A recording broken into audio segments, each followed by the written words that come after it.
그러면 이어서 미국 경제를 놓고 가장 많은 그 수식어 하나가 붙었는데 바로 스태그플레이션 공포입니다. 이미 여러 사실 뭐 이 증권가의 뭐 대가들도 뭐 예를 들면 뭐 워런 버핏도 JP 모건 다이먼 회장님도 이런 식으로 가다가는 미국 경제 스태그플레이션에 놓일 수밖에 없다. 그밖에 여러 학자들도 뭐 노벨상 수상자들조차도 스태그플레이션 올 수밖에 없다라는 그 말을 던지고 있는데 이 말 때문에 어쨌든 그냥 과잉 공포감이 생긴 건지 센터장님이 보시기에는 그래도 이 스태그플레이션이라는 현상을 우리는 받아들여야만 하는 것이라고 보시는지 어떤 견해를 갖고 계신지 여쭙고 싶습니다.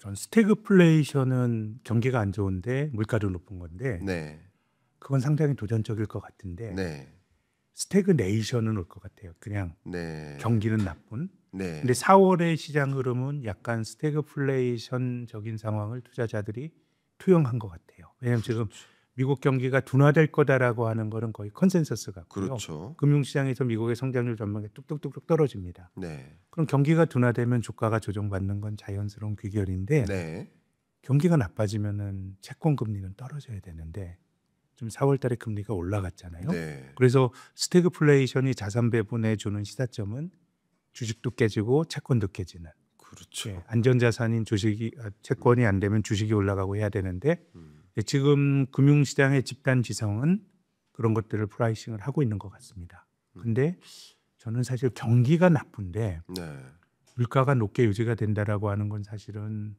상당히 좀 잘 나타나는 일은 아니거든요. 그렇죠. 우리가 70년대에 그 에너지에 대한 어떤 효율적인 에너지 배분이 어려울 때 유가가 올라가니까 속수무책으로 그런 일을 당했던 건데 그래서 저는 사실 길게 보면은 스태그플레이션보다는 경기가 나빠지고 그럼 주식은 조정을 받을 수 있는데 사람들이 못 쓰게 되면 뭐 관세로 가격이 올라간다고 하더라도 결국 잘 못 쓰게 되면은 결국은 물가는 떨어질 수밖에 없거든요. 그래서 네, 저는 우리가 이제 물가 계산이 소비자 물가 지수 매월 한 중순에 발표한 CPI라는 게 있고 또 PC라고 하는 개인 소비 지출이 있는데 개인 소비 지출은 소비의 양까지 어느 정도 포함이 되는 건데 그렇게 보면 인위적으로 관세를 물렸기 때문에 물가는 잘 안 떨어질 수 있는데 이 소비의 양이 줄어들게 되면 제 생각엔 PC로 보는 지표는 약간의 그 둔화가 되는 그렇게 돼서 제 생각에는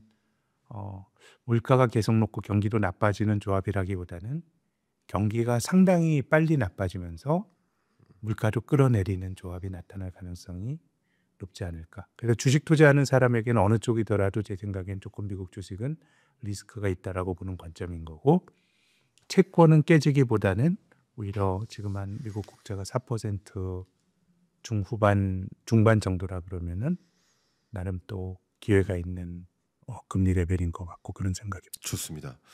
지금 어쨌든 이 스태그네이션에 조금 더 무게를 두고 계신 거예요. 근데 이 경기 판단이 왜 중요하냐면, 그러니까 스태그플레이션으로 전망하신다면 사실 중앙은행으로서는 금리 인하를 할 수가 없는 거죠. 일단 멈춘 상태로 가는 거예요. 근데 물가 상승세는 나타나지 않고 경기 둔화 현상만 나타난다면 오히려 지금 생각했던 것보다 좀 빠른 속도로 금리 인하를 추진할 가능성도 우리는 배제할 수 없는 겁니다. 그렇기 때문에 지금 경기 판단이 물가와 경기에 대한 그 판단이 향후 금리 전망과 그밖에 나머지 전망에 대한 의사결정을 내리는데 굉장히 중요한 기조이기 때문에 첫 번째 질문을 그렇게 드렸습니다. 그러면 좀 하나하나 쪼개서 이렇게 질문도 드리고 제 의견도 좀 섞어볼까 합니다.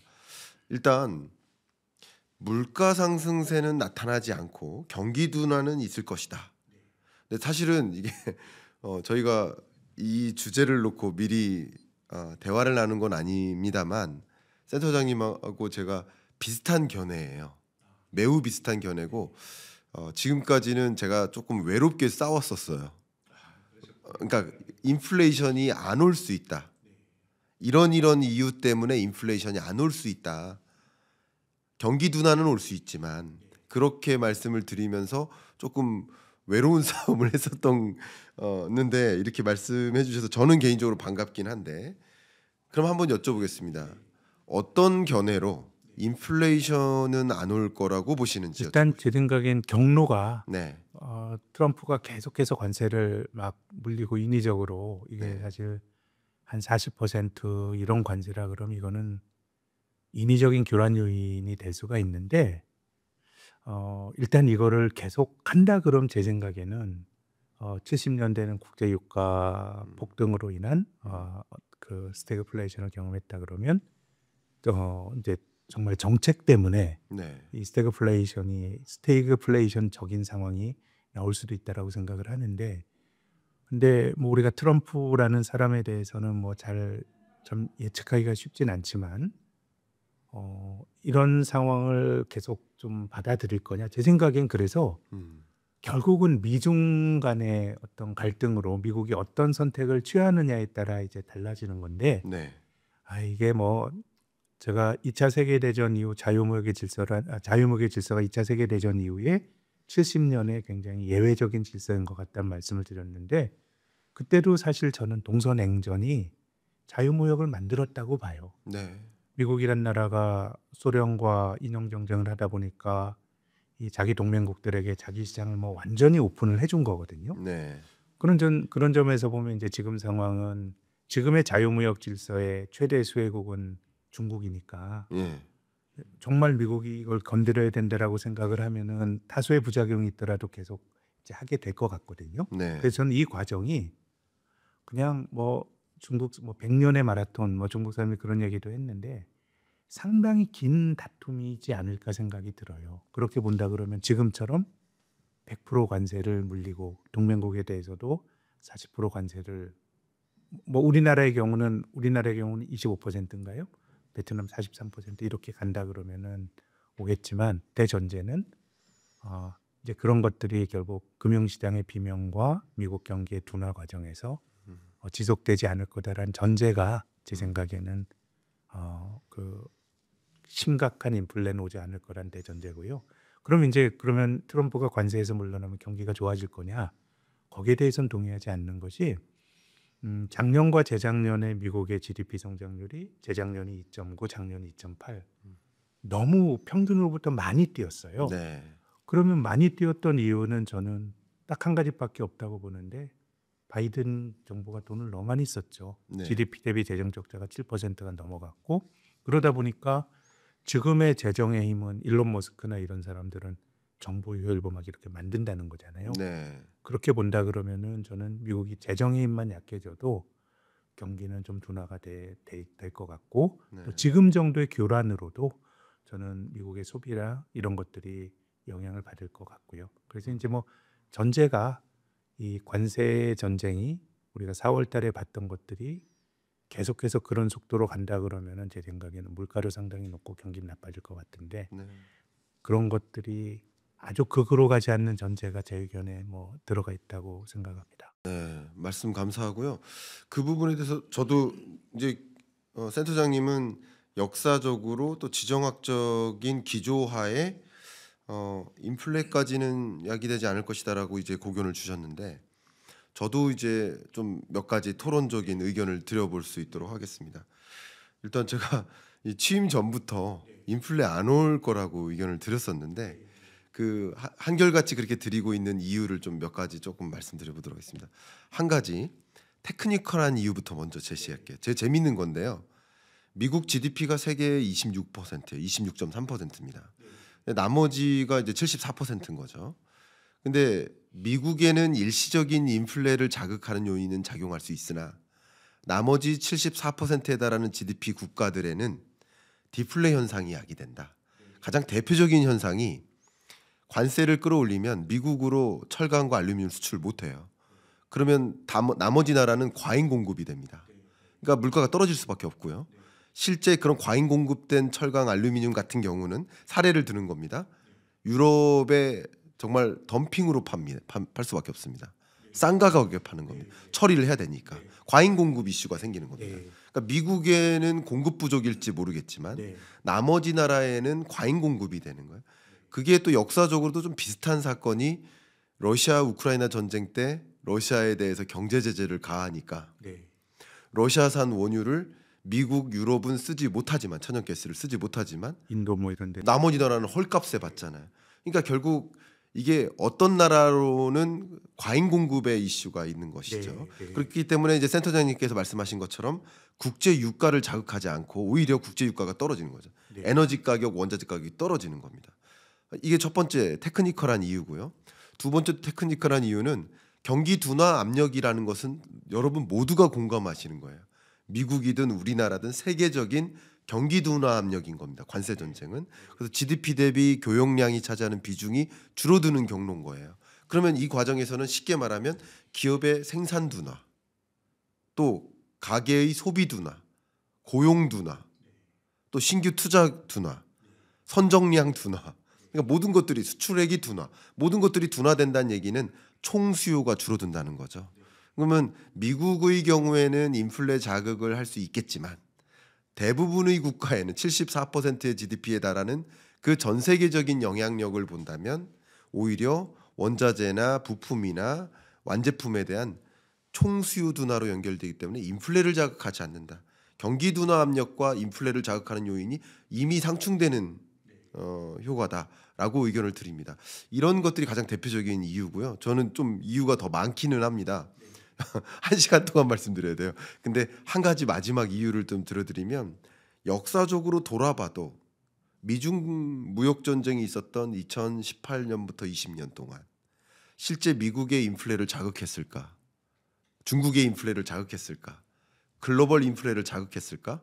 또 한국 인플레를 자극했을까? 전혀 아닙니다. 역사적으로 가장 낮은 물가 상승률을 기록했었던 게 18, 19, 20년입니다. 미국 물가 상승률도 2.5%대를 상회하다가 2% 언더로 떨어지고요. 중국 물가 상승률도 3.5%대를 상회하다가 3% 언더로 떨어지고요.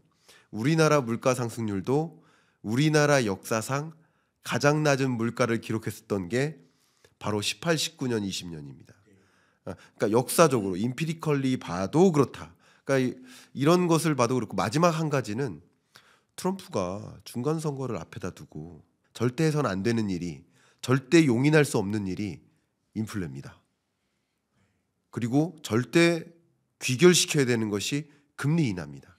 그러니까 물가 잡고 금리 잡는 게 트럼프가 해야 될 일이고 그래야 중간 선거에서 승리를 이끌 수 있어요.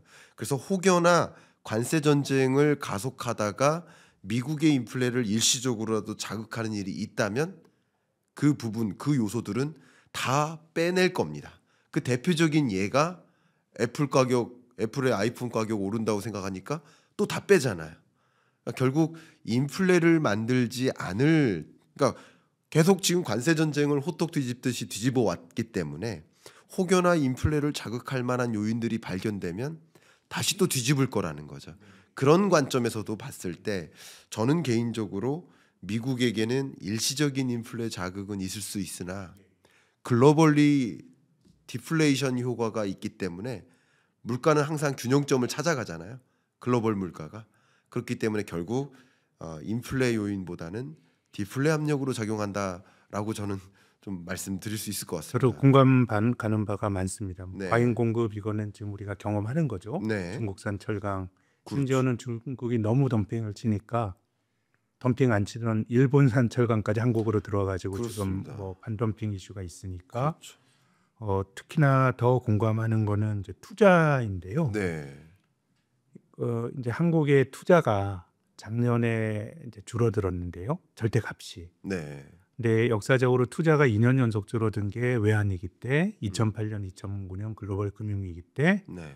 그리고 또 한 차례가 2018년, 19년입니다. 네. 그때 보호무역이 이제 트럼프가 집권하고 중국에 대해서 관세 부과했던 게 2018년 하반기거든요. 네네. 그럼 이제 기업들 입장에서는 뭔가 가격의 구조가 막 바뀌니까 큰 의사결정을 이제 못 내린 거예요. 네. 그래서 이제 사실 민간 소비나 이런 거는 약간 좀 경직적이죠. 우리가 소득이 없어지더라도 이제 쓰던 걸 줄이긴 어려운데 투자는 수익폭이 되게 크거든요. 네. 근데 지금 한국의 경우는 특히나 이제 반도체나 이런 큰 기업들의 경우는 바이든 행정부 때 보조금을 받기로 하고 공장을 짓기로 했는데 이게 지금 뭐 결정이 안 됐어요. 그래서 큰 투자가 미뤄지게 되면 뭐 기업들이 미국에 공장을 지으려고 하는 니즈가 있더라도 큰 투자가 결정이 안 되면 한국에도 투자를 못 하는 거니까 제 생각에는 이제 경기가 상당히 많이 특히 투자 부진이 이제 뭐 물가 올라가는 걸 막는 역할을 할 것 같고 근데 아주 장기적으로 보면은 이제 세상이 비효율적으로 이제 바뀌면서 물가의 절대 레벨이 이제 코로나 이전에는 사실 아주 디플레 지향적으로 가면서 이 제니 앨런 연준 의장이 뭐 고압 경제 이런 얘기 했잖아요. 인플레를 용인해야 될 정도로 이제 물가 하락에 대한 공포가 사실 컸었는데 네. 근데 뭐 그런 식으로 가진 않을 것 같고 전체적으로 우리가 보는 물가의 레벨은 상당히 높게 유지가 되겠지만 네. 그게 뭐 엄청나게 이제 뭐 물가가 통화 정책의 그 변화를 막을 정도의 높은 물가가 유지되진 않지 않을까라는 네. 점에서는 의견이 비슷한 것 같습니다. 그렇군요. 좋은 말씀 감사합니다. 이미 그러니까 물건의 가격이 떨어질 거라고 생각하시지는 않을 겁니다. 물가가 떨어진다기보다는 물가 상승률이 목표하는 2% 수준에 가깝게 떨어지는 그런 경로로는 중기적으로 갈 수 있다라고 판단하시는 데는 동의하시는 것 같아요. 제가 이렇게 스태그플레이션 오는가라는 그 대질문에 대해서 인플레를 자극하지는 않을 것이다라는 고견을 주셨고 그리고 경기 둔화 압력은 줄 것이다라고 또 의견을 주셨고 이 부분에는 이견이 없으신 것 같습니다. 대부분이. 그래서 이 부분은 구체적으로 말씀 안 드리고 그러면 이렇다 한다면 지금은 스태그플레이션에 대한 공포감 때문에 연준도 또 뭐 일본 중앙은행도 우리나라도 마찬가지지만 전반적으로 일단 쉬었다 가자 웨이앤시 전략을 세우는 거 아니겠습니까? 신중 전략, 통화 정책의 신중성. 그러니까 뭐가 어떻게 될지 모른다. 그러니까 좀 쉬었다가 금리 인하를 하더라도 쉬었다 해도 된다라는 입장이니까 어쩌면 금리 인하가 제동이 걸린 것이지만 실제 이런 모습이 전개된다면 그러니까 인플레를 자극하지 않고 또 나름 경기 둔화 현상이 나타나고 실업률마저 예를 들어서 4.5%를 초과하거나 뭐 그런 식으로 간다면 연준이 오히려 시계를 좀 빨리 감지 않을까 하는 생각도 들거든요. 잠깐 기다렸다가 기다릴 때가 아니네. 웨이앤시가 아니네 지금 상황이. 지금 미국 경제 좀 심각하게 돌아가네. 라는 어떤 시그널이 나온다면 저는 가장 대표적인 시그널이 실업률 지표가 4.5를 초과하거나 할 때. 그러면 파월로서는 지금 내가 잘못 판단했구나. 혹은 지금까지는 웨이앤시였는데 이제는 좀 역할을 해야 되겠구나라는 판단 기조로 돌아설 수도 있다고 생각합니다.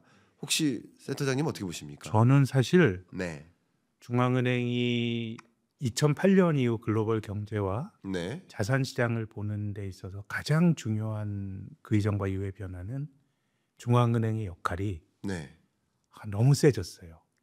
크게 보면은 전 세계 중앙은행이 일본 BOJ처럼 양적 완화도 하고 음, 이렇게 한 것 같아요. 그래서 모든 과정들이 네, 그 경제학 교과서에서 말하는 금기가 네, 깨졌다고 생각하거든요. 예를 네, 들어서 양적 완화 같은 경우도 정부가 발행한 국채를 음, 사실상 중앙은행이 뭐 직접 매입하진 않더라도 유통시장에서 사더라도 어쨌든 돈을 대주는 건데 네, 경제학 교과서에선 그러면 뭐 공무원들이 돈 흥청망청 쓰고 재정 때문에 인플레가 생기하지 말라는 건데 네, 뭐 그거 하고 있고 네, 또 코로나 때는 얌전한 국채를 사는 것뿐만 아니라 일반 기업에까지 지원을 해주면서 네, 이게 이제 그러면서 실물 경제가 정말 좋아졌냐? 이거는 제 생각에는 지금 미국이 음, 2008년 이후에 미국의 GDP 성장률이 연율로 한 2.1이거든요. 네, 이게 전후 제일 낮아요. 음, 근데 자산 시장은 풍선 효과가 나타났던 거죠. 네, 그래서 번역된 책이 돈을 푸는 제왕 연준 이제 이렇게 번역이 된 책이 있는데 그 책이 이제 미국 FOMC 멤버인 캔사스시티 그 연방준비은행 총재가 연준 FOMC 멤버일 때 늘 그냥 그 버냉키랑 싸우는 얘기예요. 네, 이 사람은 돈 풀면 이게 실물 경제 메인 스트리트에 주는 영향은 인과성은 분명치 않은데 다 자산 시장으로 가면서 불평등이 커진다 뭐 이런 주장인데 네, 그래서 저는 뭐 주가가 2년 연속 안 빠진 1년 연속 안 빠진 이후로 전 중앙은행의 리액션이 있었다라고 생각을 해서 네. 지금 당장은 아니겠지만 또 뭐 꼭 그렇게 하겠냐라는 거에 대해서도 제가 자신은 없지만은 자본주의가 미국이 위기에 몰렸을 때는 중앙은행이 뭐 소위 말하는 중앙은행의 풋을 써서 경제와 자산 시장을 좀 막아주지 않겠는가라는 좀 기대가 한켠엔 있고요. 네. 그리고 그런 점에서 보면 우리가 4월 달에 미국의 국채 금리가 뛸 때 예. 거의 뭐 중국이 국채를 팔았네, 일본이 국채를 팔았네, 네. 뭐 이런 얘기들이 많이 나왔는데 그러면 이제 나중에 데이터를 보면 알 수가 있겠지만 그것도 큰 문제가 안 될 것 같아요. 왜냐하면 미국 사람들이 2차 세계대전 이후로 자유무역을 하고 과소비를 하고 뭐 경상수지 적자가 쌓이고 저축이 부족할 때 미국의 물건 판 나라들이 미국에 돈을 꿔줬죠. 국채를 사주면서 돈을 꿔주는 역할을 했는데 중국이 보유하고 있는 미국 국채가 뭐 2조 달러가 가까이 되니까 이거 팔면 무슨 일이 벌어질 거야라는 생각이 있지만 저는 그것도 2008년 위기 이후로 그냥 뭐 연준이 그냥 사준 거잖아요. 또 일본 은행은 뭐 그런 일을 대놓고 하고 있기 때문에 오히려 제 생각에는 지금은 미국보다는 미국 국채 들고 있는 중국이 더 어려움 겪을 거라고 생각합니다. 네. 러우 전쟁이 나고 나서 미국이 러시아 자산을 그냥 동결해 버렸잖아요. 러시아의 외환 보유액이 한국보다 큰데 그 돈이 모스크바 그 은행의 금고 속에 있는 게 아니고 대체로 미국의 국제 시장에 투자가 돼서 이자를 받는 건데 이제 그런 것들을 동결을 시켜 놓게 되면 실은 미국의 적성 국가 입장에서는 진짜 뼈 빠지게 수출해서 번 돈이 내 이 통제하에서 벗어나는 거니까. 네. 그래서 저는 아직은 아닌데 뭐 잠재적으로 인플레이션에 대한 걱정도 있고 또 미국 경기도 뭐 우리가 둔화될 거다라는 걱정이지 심하게 둔화된 거는 아니기 때문에 그렇죠. 중앙은행이 나설 때는 아직은 아니지만은 어떤 임계치라든가 이럴 때 중앙은행이 어떻게 나올 거냐가 상당히 궁금하긴 합니다. 그렇군요. 예. 일단 말씀 주신 것이 어쨌든 여러분들 입장에서 기본적인 미국 경기의 판단 그리고 그것에 따라서 통화 정책 의사 결정을 어떤 식으로 움직일지 이런 것을 좀 가늠하시는데 또 너무 세상이 망하는데 걸면 안 된다라는 또 그렇죠. 시사점이 있기도 예, 합니다. 시사점도 네. 있고요. 말씀 주신 거 감사합니다. 아까 잠깐 이제 책 말씀을 주셨는데 센터장님이 지금 책 쓰고 계시잖아요. 당장 이제 다음 달 정도면 그 투자의 기쁨과 슬픔이라는 가제의 책이 나오는데 가볍게 지금 쓰고 계시지만 이 책이 어떤 내용을 담는지 한번 말씀해 주시면 어떨까요? 그냥 좀 거창한 네. 글쓴 사람으로서의 포부는 네. 시장은 늘 바뀌죠. 그래서 시장은 늘 변화하는데 그럼에도 불구하고 또 일관된 또 보편적으로 관철되는 룰이 좀 있는 것 같아요. 네. 그래서 시황보다는 좀 언제 봐도 좋을 책을 지향하면서 썼고요. 그리고 그러니까 뭐 포부는 지금이 아니더라도 언제 읽어봐도 좋을 만한 교양서를 지향하면서 썼는데 뭐 그만큼 내용이 뭐 될지는 또 독자들과 시장에서 또 뭐 판단을 받아야 될 것 같습니다. 이 말씀을 듣다 보면 참 이 책 제목과도 어울린다. 그리고 그 책에서 우리가 좀 위로도 하고 또 투자의 어떤 철학도 좀 갖고 하는데 분명히 도움이 될 것이다라는 생각이 있어서 특히 미국 주식 이런 거에 꼭 말씀드리고 싶은 거는요. 네. 이게 투자가 저는 야구 선수 타율과 좀 유사한 것 같아요. 우리가 다 안타 칠 수 없고 투자하다 보면 당연히 실패도 있고 이게 어떻게 보면 이제 슬픔의 영역이고 네. 이게 투자라는 게 평생 하는 거고 네. 올림픽 뭐 한 일주일 바짝 뛰어가지고 금메달, 은메달, 동메달 결정되는 게 아니고 야구처럼 네. 계속 하는 것 같아요. 네. 그렇기 때문에 안 깨질 수는 없고 깨질 때 사실은 잘 깨지는 게 중요하고 근데 제가 처음에 말씀드린 것처럼 우리가 미래를 전망하는 것 같지만 실은 과거의 패턴이 미래에도 지속이 될 거라고 믿는 편향이 존재하다 보니까 투자를 할 때도 늘 인기 있는 자산으로 돈이 가요. 그건 뭐 어쩔 수 없어요. 그렇죠. 가는 자산으로 가. 근데 이걸 바닥에서 들어가는 게 아니고 충분히 진행이 되면 그때 뒤늦게 그 자산으로 뛰어들게 되거든요. 지금 저는 뭐 그것이 강남 아파트건 가상자산이건 미국 빅테크 주식은 다 똑같다고 생각해요. 그래서 대부분은 투자해서 초기에 돈은 벌어요. 왜냐하면 올라가는 자산으로 내가 돈을 투자를 하다 보면은 내가 정확히 상투를 잡은 게 아니면 그 추세가 가거든요. 네. 그렇기 때문에 초심자의 행운이다라고 하는 얘기가 사면 처음에 버는 이유가 쫓아가서 그 자산을 사다 보면 그 추세를 버는데 실은 주식은 늘 사이클이 있어요. 그래서 내가 정확히 저점을 알고 고점에서 팔고 저점에 또 사는 게 투자라고 생각하면 저는 그건 누구도 할 수 없다고 생각해요.